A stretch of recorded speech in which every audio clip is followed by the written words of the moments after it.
Assalamualaikum dan salam sejahtera. Bersama saya lagi Cikgu Amirul dalam Nota Bahasa. Hari ini saya akan kongsikan cara membina ayat dengan 3 langkah mudah.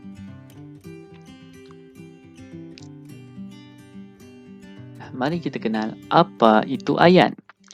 Ayat ialah gabungan beberapa perkataan. Ayat juga mempunyai cara penulisan. Yang pertama, kita kena tahu struktur ayat dan yang kedua kita kena tahu tanda baca. Di sini ada contoh ayat. Saya suka membaca buku. Saya ialah subjek. Suka membaca buku ialah predikat. Subjek ialah siapa ataupun apa. Predikat ialah buat apa. Siapa dan apa ada beberapa contoh, iaitu orang, haiwan, tempat, benda dan tumbuhan. Saya di sini merujuk kepada orang.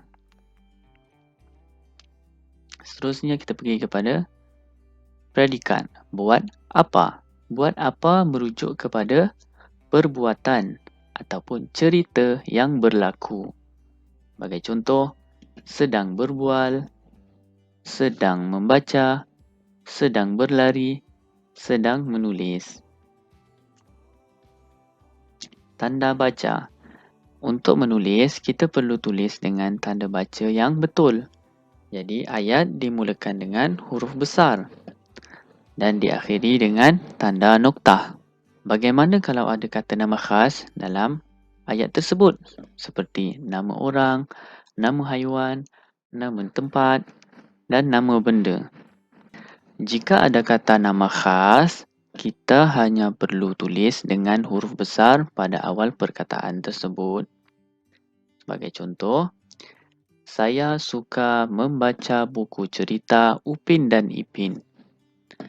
Saya bermula dengan huruf besar, tanda noktah di akhir ayat dan kata nama khas ditulis dengan huruf besar pada awal perkataan.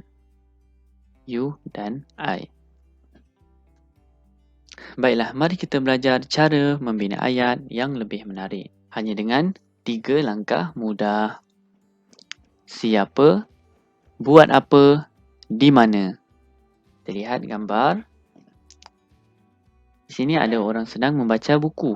Siapa? Abang. Buat apa? Sedang membaca buku.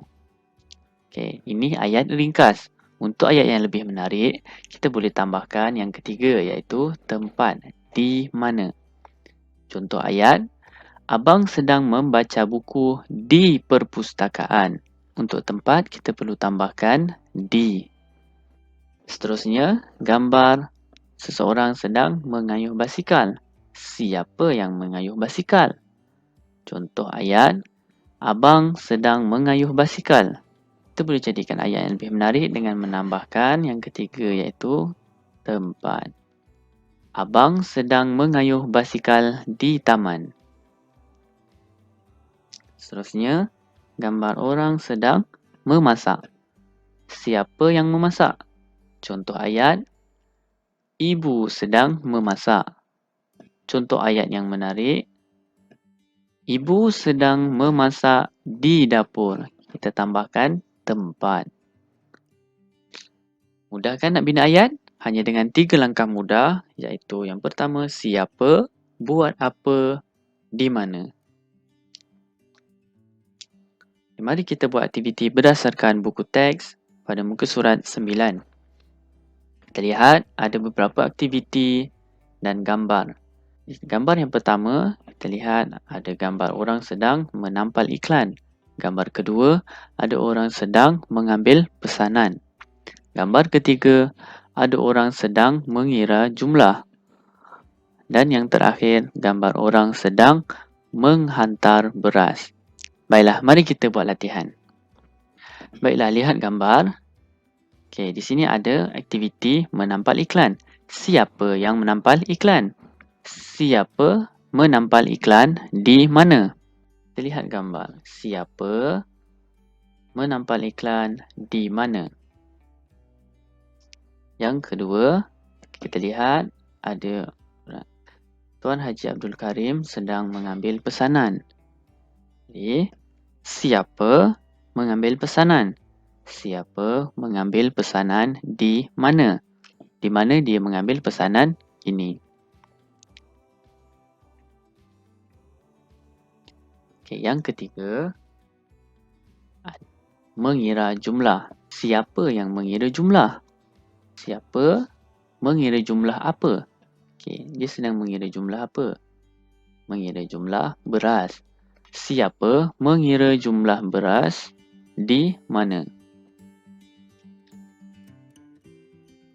Seterusnya, gambar orang menghantar beras. Siapa yang menghantar beras?